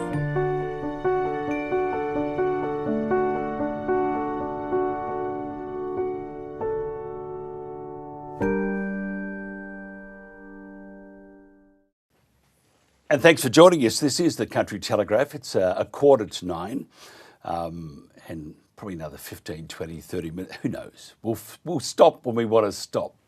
CFA volunteers battling cancer crisis warn alleged neglect is putting their lives at risk. A Victorian CFA brigade is blaming the staggering number of cancer cases affecting its members, which have so far claimed 3 lives, on chronic underfunding and safety failures. The group claims the state government has ignored its calls for help. Now, Brad Marsden is a CFA Volunteers Group Vice Captain at Grassdale, also a Grassdale Captain, and Merino Deputy Group Officer. Brad, this is very serious. Tell me more about the and thank you for joining us. Tell us about the cancer scare, or not cancer scare, the ominous signs that cancer is rampant. Why would that be? Yeah, thanks, Mike, and thanks for the opportunity. Since we've had a lot more evidence come in, it's been proven over and over again now. The carcinogenics that are linked to firefighting, they're just so extreme, so proliferant within the service and the career, whether you're a volunteer or not. They're just everywhere. They're hard to avoid in this line of work, so to speak. So yeah, the Nanagoon are a very, very unfortunate story, which is, I've said before, they're the tip of the iceberg around the state, really. And we've got new safe working levels coming in December, and it's going to be massive for the Victoria CFA firefighting service. The amount of stations and volunteers that are going to be exposed and not actually have the protections required against these carcinogens. It's ironic that you're protecting Victoria. Who's protecting you? No one. Absolutely no one at the moment. And this is one of the key things that we need change to happen. Volunteers now were supposed to be on the same level as a paid service or a career service, but we don't have the representative that has protected rights, guaranteed funding so they can do their job. As volunteers, we already give up our time. We don't have the funds as well to pay for a a representative body that has the same rights as a career union or representative just to come out and protect us. So this is why, you know, our groups we're volunteers, we're captains, we're group officers, you know, we're mums, we're dads, brothers, sisters, mum, and yeah, we don't have anyone, and we've had to come out and do this on our own as volunteers because there's no one else doing it. Like, we've got a lot of other stuff we could be doing, but you know, where's the line? And we're drawing it at CFA Firefighters Live because no one else is, and something needs to happen. Because really in any other workplace, they'd say stop because you will get cancer. Here, they're not saying that at all. And in any other workplace, they would also provide you with medical support. They're not doing this here. This is the Allen government at its very best. I have to ask you, though, what about the opposition? Do they have a solution, or do you think it's same policy, different face? The opposition are very much aware and are more open the issues that we have, and they need to be addressed. But you know, that's not a get out clause for them. They still need to talk to us because we're having conversations, but we're not having the in-depth conversations we need to have to know that they are going to support volunteers. So you know, whether you're a Nationals, a Liberal, One Nation, Greens, Animal Justice Party, at the moment everyone needs to talk more and actually get into some detail with us, specifically with us, because we are the volunteers, and we are, like I say, we're the only ones at the moment that are actually trying as much as we can to raise awareness around the state, because it is a state issue. It doesn't matter where we are. You know, if I'm in Western Victoria, if something happens over in Gippsland or the northeast of Victoria, and my pager goes off and says we need help, I go. And that's what volunteers do. It doesn't matter where you are in the state, whether you're in Metro or, you know, suburban Melbourne, in the outer suburbs. If you need help, a CFA volunteer will come. And we get a lot of words, but they're empty. We get hollow promises. We had a big announcement probably 8 weeks ago. But what that actually translates into over 10 years is just about going to cover inflation. It's not going to give the service or the grassroots volunteers anything extra on the front line. It's just going to mean we can buy in 10 years' time what we can buy today. It's not going to actually improve anything. We're already going backwards. Tell me, the compensation scheme, you do have one, but they're not admitting causality, so therefore it's not recognising, of course, that they are to blame. How do we minimise the danger? Do we stop using those chemicals? Do we have another approach, or what? Because those chemicals supposedly put out the fires. If you take that away, how else would you put them out? Look, I mean, you're talking about foams and you know, the PFAS and things like that, but it's, you know, even smoke alone is a carcinogen. Diesel fumes in a lot of the stations, because our stations are still very basic, they're tin sheds. We're going to have, like I say, there's going to be the particulate level, or a safe working level in December is going to go from 0.1 to 0.01 because of more health evidence coming to light that our exposure limits have been miles too high. So they're going to drop by around 90%. And it's these issues that we're not proactively addressing. And it is part of the job, which we get, but we still need to be protected against them and proactively have risk mitigation equipment put in around stations and on our personal bodies while we're fighting fires and bushfires. How hard is not there. How hard is it to get volunteers? I mean, is it difficult? I mean, and you know, with what we're talking about now, even though someone would like to do the very best for the community, and that's what the CFA does, their community is all coming together. You have to, and it's a really tricky one. You've got to draw the line somewhere, because it's not much chop if you're dead or incapacitated. But on the other hand, if you don't do what you're doing now, communities just burn to the ground. I mean, this is just a dreadful state to be in. I mean, I don't know which way you would go, because one, you have the conscience of the CFA and the respect of the community, saving their lives, their houses, their properties. On the other hand, if you do that, you have an excellent chance of dying. And I suppose that's the mentality of a volunteer. You know, it's selfless. You're determined. You want to help. You'd help someone else before you'd help yourself.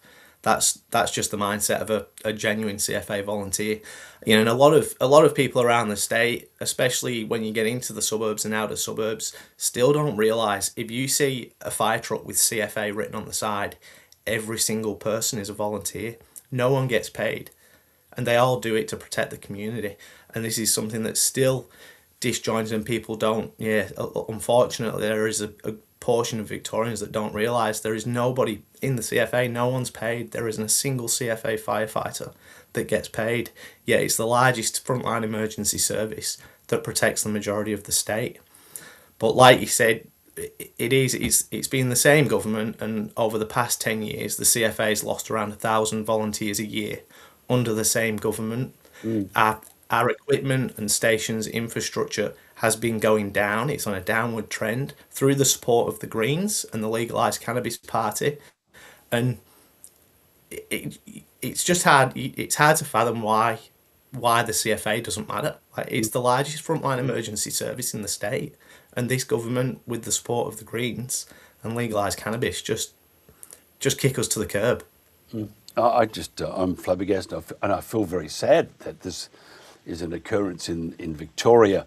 Do you think a change of government will help? It can't get any worse, Mike. And that's, you know, we need some form of change. We need to have pressure on governments through the community and through the Victorian, you know, public. We need to put pressure on and apply pressure and make them open their eyes. When volunteers are dying because they're going to risk their lives for the Victorian community and the government doesn't care, something has to happen. And it's not going to happen without the community actually coming to help us this time. And that's what we really need.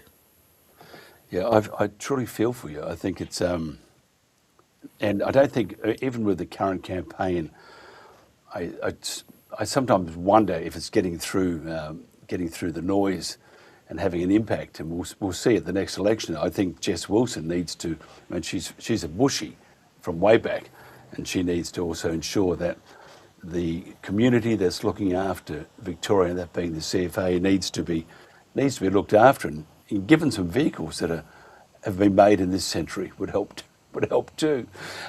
If somebody wants to find out more about how they can help or be part of the solution, how do they do that?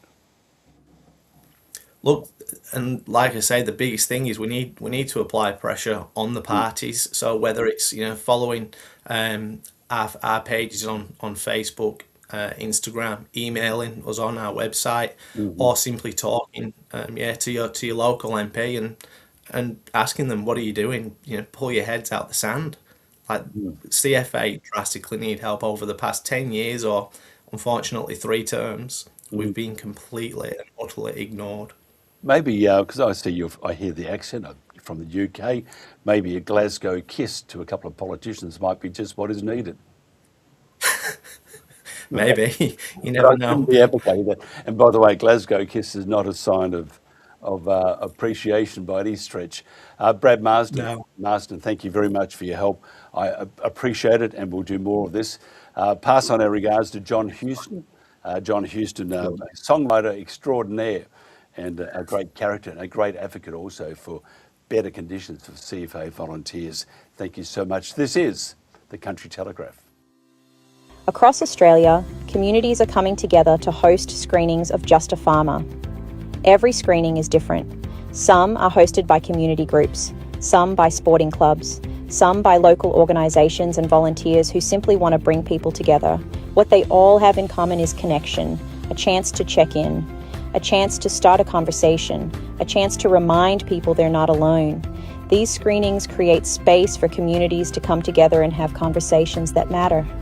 We're always looking for communities who would like to host a screening of Just a Farmer. Could your community be one of them? Let's start conversations that matter.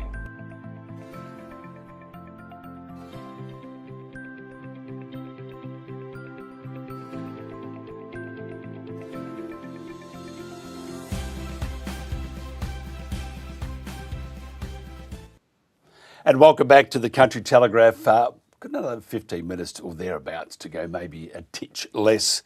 I caught a story. I was watching YouTube, just browsing through it, vegging out.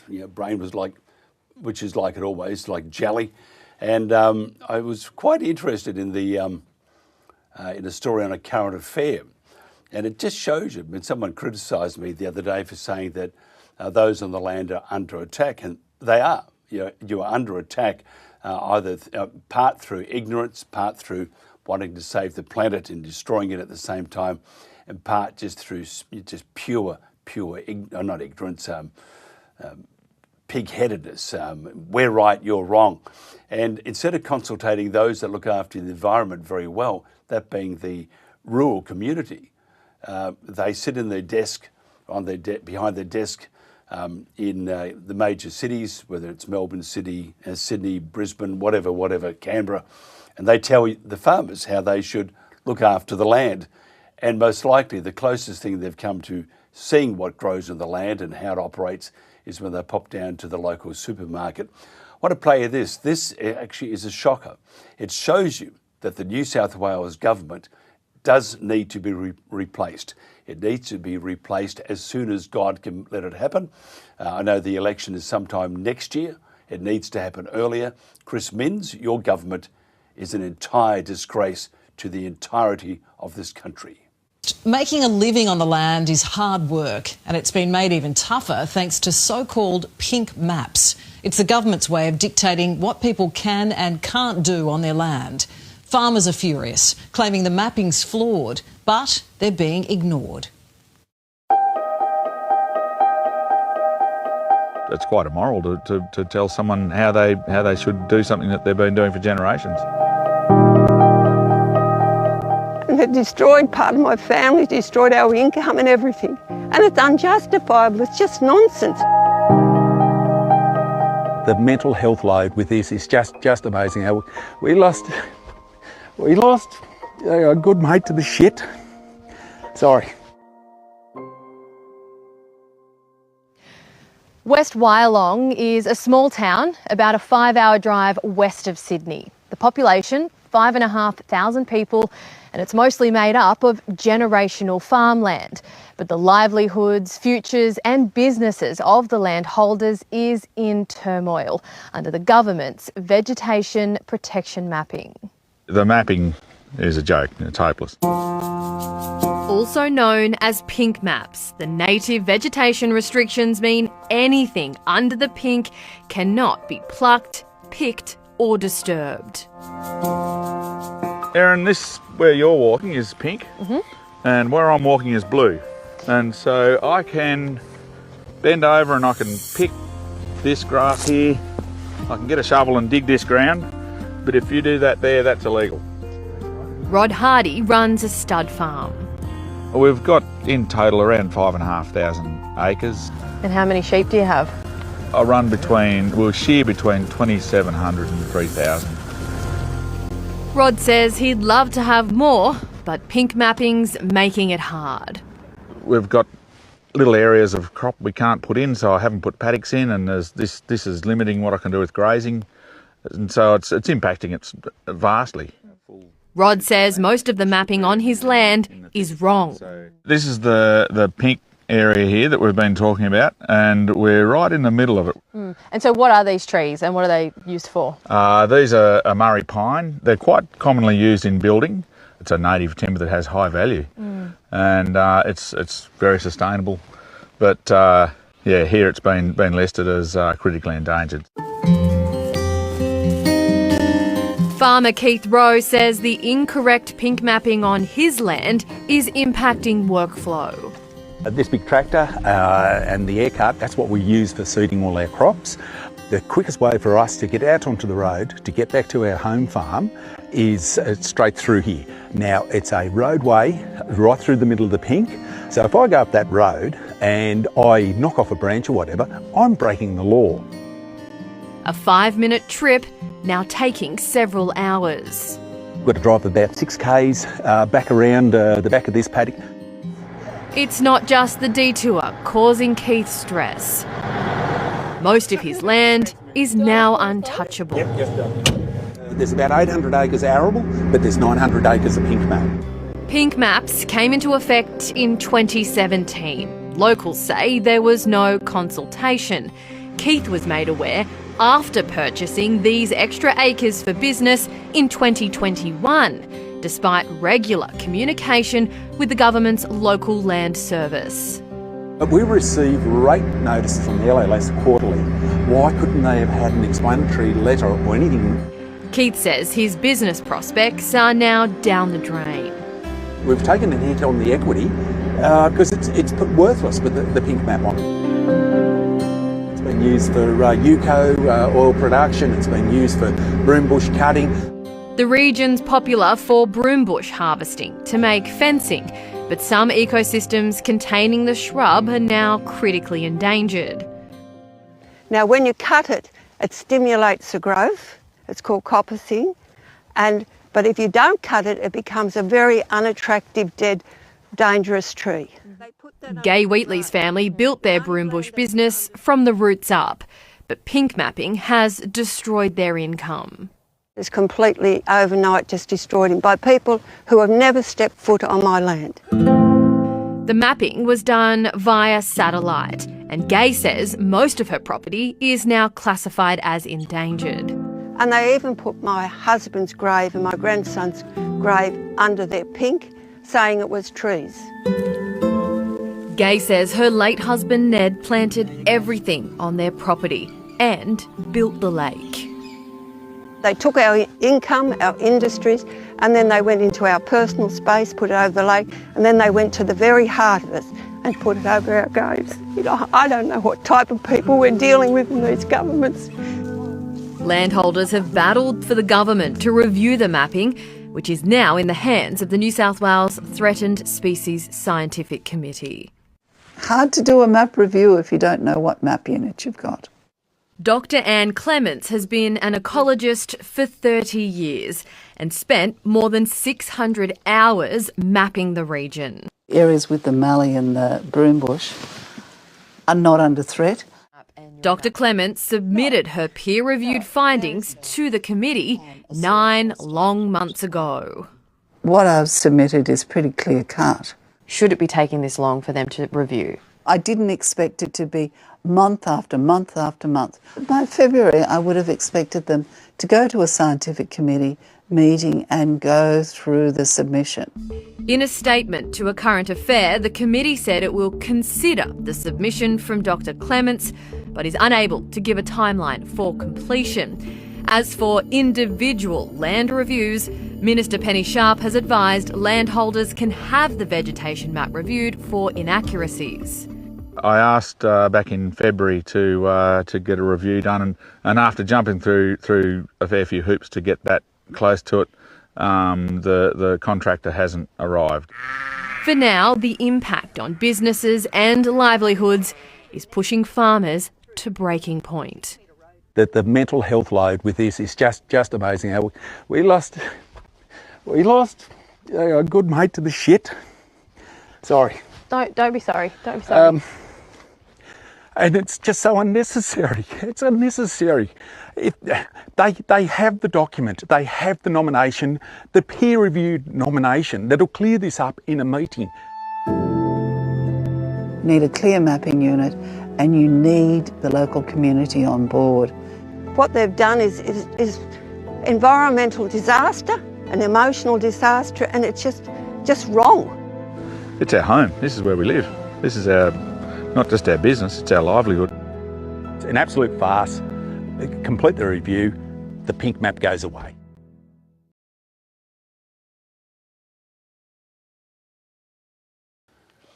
Incredible, isn't it? It's an absolute disgrace. And there you are, yet another community under attack by the government, and they're on the land. And it's to save the planet, destroy those poor buggers. But so whatever we can do to create the awareness that these people are purely, they lost the plot.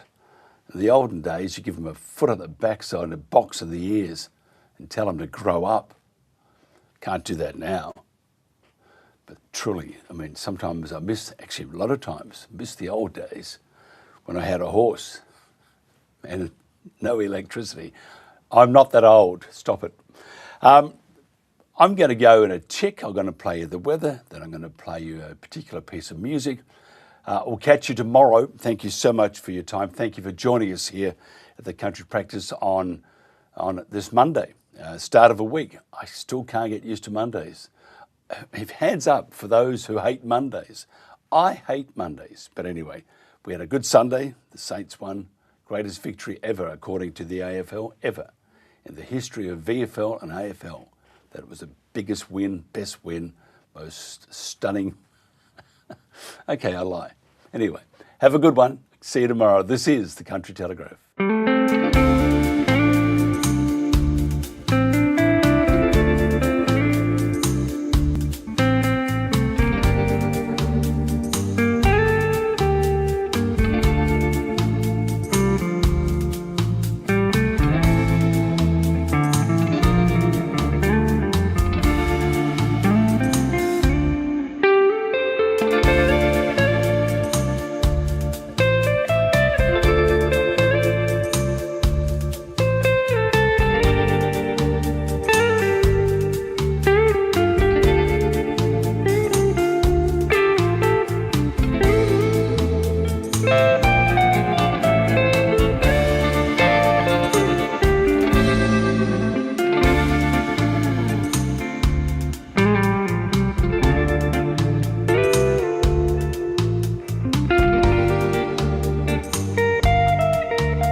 Tell my fool I kept on running. Tell my mare I heard her cry. Tell the mountain I belonged here. Tell the wind I said goodbye.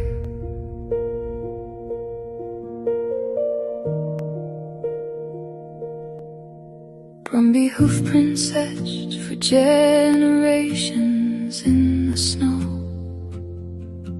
I've watched the foals become the mares, the stallions old and slow. Here in the snowy mountains where my life began, across hills, ridges and open plains my fellow Brumbies ran. I've led them through winter storms, drought and summer rain, but I can't outrun what follows now. Shield my family from this pain. My ancestors crossed the oceans, but I was born upon this land. These mountains are my birthplace, the Snowies are my clan. These mountains hold our memories, our family history. If home is where you're raised, then this is where we should be. Tell my foal I kept on running. Tell my mare I heard her cry. Tell the mountain I belonged here. Tell the wind I said goodbye. Stay close beside me, little one. The thunder isn't rain. The sky itself is hunting us, and I cannot stop the pain. I gather those I love and turn to face the sound. Though every instinct tells me run, there's nowhere left for us now. These mountains hold our memories, our family history. If home is where you're raised, then this is is where we should be.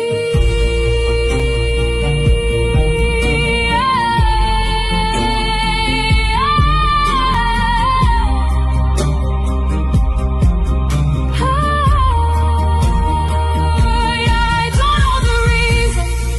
I hear the echo of final sound, deadly thunder overhead as I fall upon the ground. Thunder again and again, my heart grows quiet as bullets rain. I thought I had more seasons, more rivers left to roam, more sunrises with my Kosciuszko clan before the mountains called me home. Tell them I was born here, my grandfathers fought their wars. Remind them that this was our home, the snowy mountains were ours. Tell my fool I knew her fear, tell my mare I heard her call, tell my fool I tried to save them, tell the wind how brumbies fall. Tell my fool I kept on running, tell my mare I heard her cry, tell the mountain I belonged here, tell the wind I said goodbye.